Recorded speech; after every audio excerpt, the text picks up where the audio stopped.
Buenas tardes, el día de hoy les vengo a hablar sobre los niveles de interdependencia y factores que determinan la efectividad en el progreso de la comunicación. Los niveles de interdependencia se definen como una dependencia mutua. En este caso se genera entre el emisor y el receptor al compartir el significado del mensaje.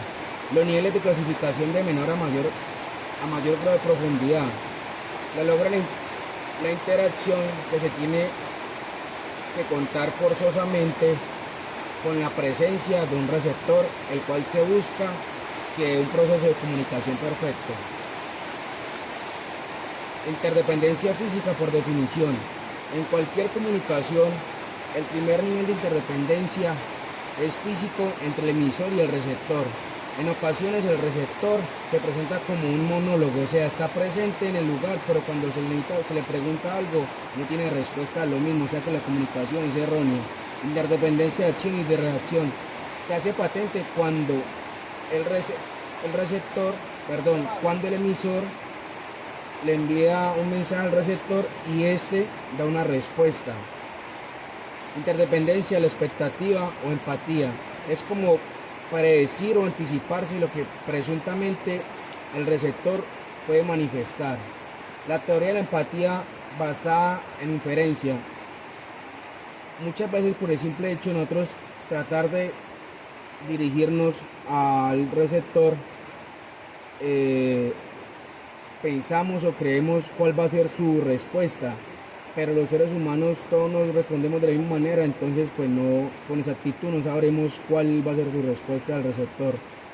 La teoría de la empatía basada en la asunción del rol. Cada persona como en cada empresa tiene su rol. En este caso, yo hago parte de la Policía Nacional.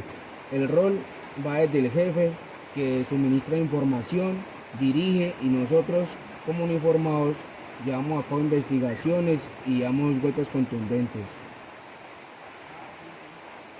Interdependencia por interacción implica activamente tanto ese como el emisor como el receptor en la comunicación para lograr una efectividad, o sea, un lazo, sí, que la comunicación no se extravee y que los dos hablen el mismo tema. Factores de determinación, la efectividad de la comunicación. Para tener una comunicación efectiva y de alta fidelidad entre el emisor y el receptor, como le estaba hablando, posee cuatro factores, los cuales son factores intrínsecos, actitudes. La actitud es fundamental. Manejar una buena posición, tener conocimiento del mismo y realizar todas las actividades. El discurso. El discurso es una asociación de palabras que conforman un mensaje que pueden llegar a influir o persuadir un público. Este tiene dos elementos muy importantes, que es la palabra hablada y la expresión corporal. La palabra hablada tiende a ser la forma o la entonación en la que se da el discurso, puesto que si se da en un solo tono de voz, llega a ser aburridor y agotar al público al que se le está dando el discurso. La expresión corporal es la manera en cómo nos expresamos físicamente, en la manera, a la hora de dar el discurso. Esta no debe ser muy cargada la expresión corporal porque llega a distraer al público del mensaje que queremos eh, emitir. Se desarrolla en tres partes, las cuales son la introducción, que inicia con una palabra célebre o una cita, y, o una breve explicación de lo que se va a dialogar en el discurso. El cuerpo del discurso es ya dar a entender esto o explicar ya a fondo como tal los temas principales del discurso.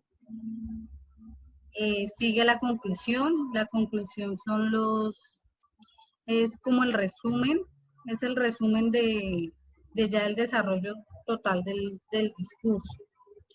Sigue la escritura. Es importante saber tener buena codificación del mensaje, puesto que así podemos tener 8 pasos importantes que son ideas claras, tener claro y ser eh, muy específicos en lo que se va a escribir, la unidad, que todo lo que de lo que se vaya a hablar tenga referencia a un solo mismo tema, la coherencia, que todo lo que se diga tenga lógica. El énfasis es la parte en la que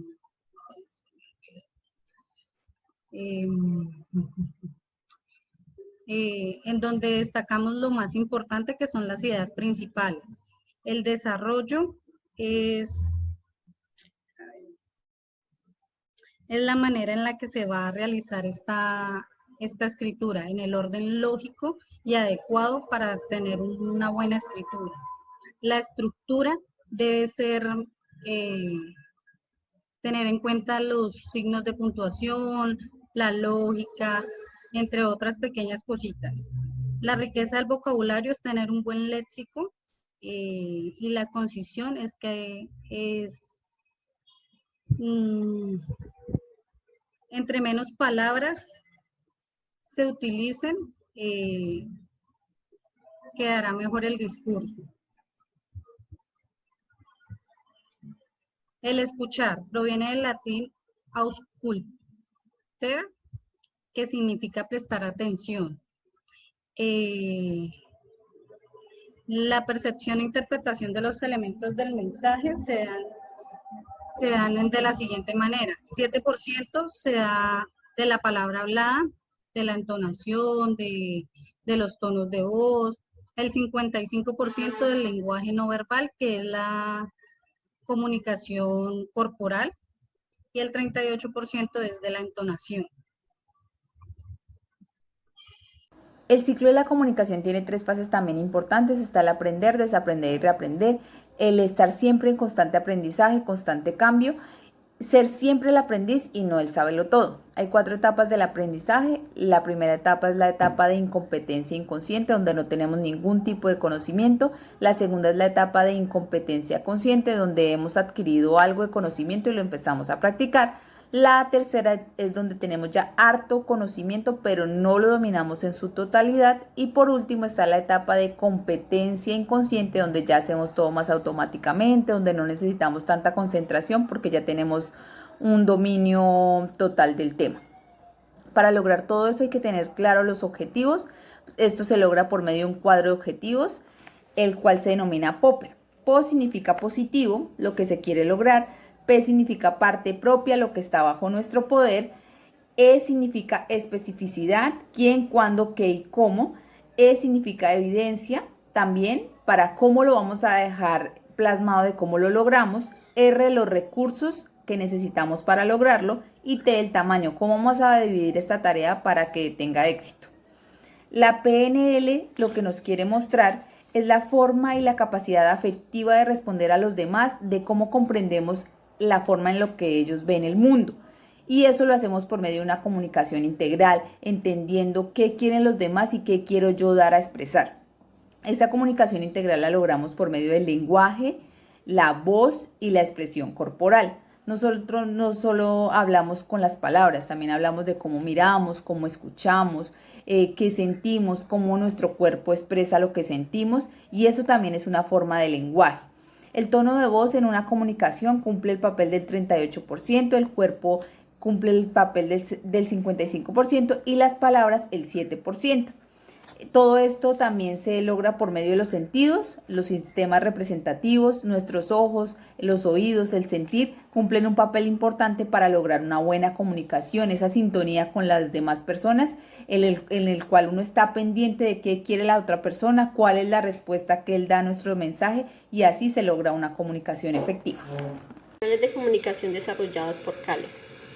Él usa patrones que clasifican a las personas dependiendo de la forma en que las comunican, de tal manera que estén sincronizadas en el mismo canal en el que hay una oferta de comunicación y una aceptación de la misma.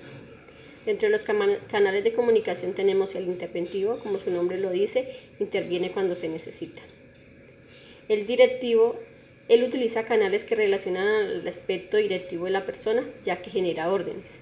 El informativo da una personalidad de computadora, en este caso porque hay un intercambio de información clara y precisa.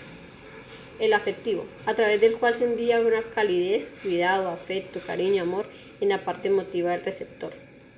El emotivo es el canal en el cual se comparten los sentimientos y permiten recibir afecto de los demás. Patrones de personalidad.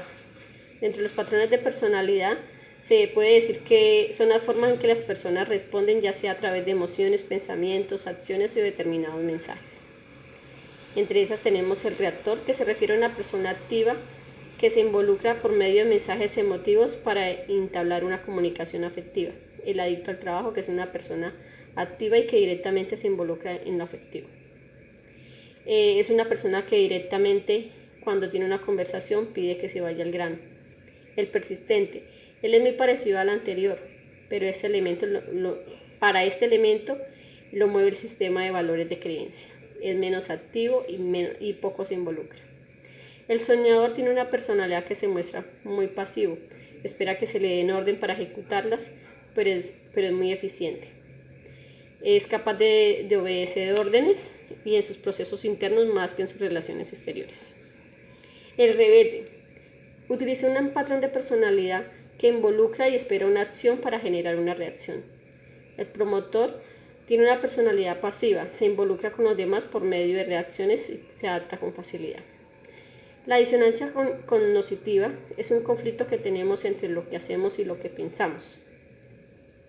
Una cosa es lo que nosotros tenemos la convicción de hacer, pero en realidad otra cosa es lo que vamos a hacer en medio de la acción. La publicidad como reductora de disonancia. Decimos que esta nos permite reforzar la decisión que tenemos, ya sea justificando la conducta, haciéndonos cambiar de opinión o haciéndonos ver el por qué elegimos esa opción. Gracias.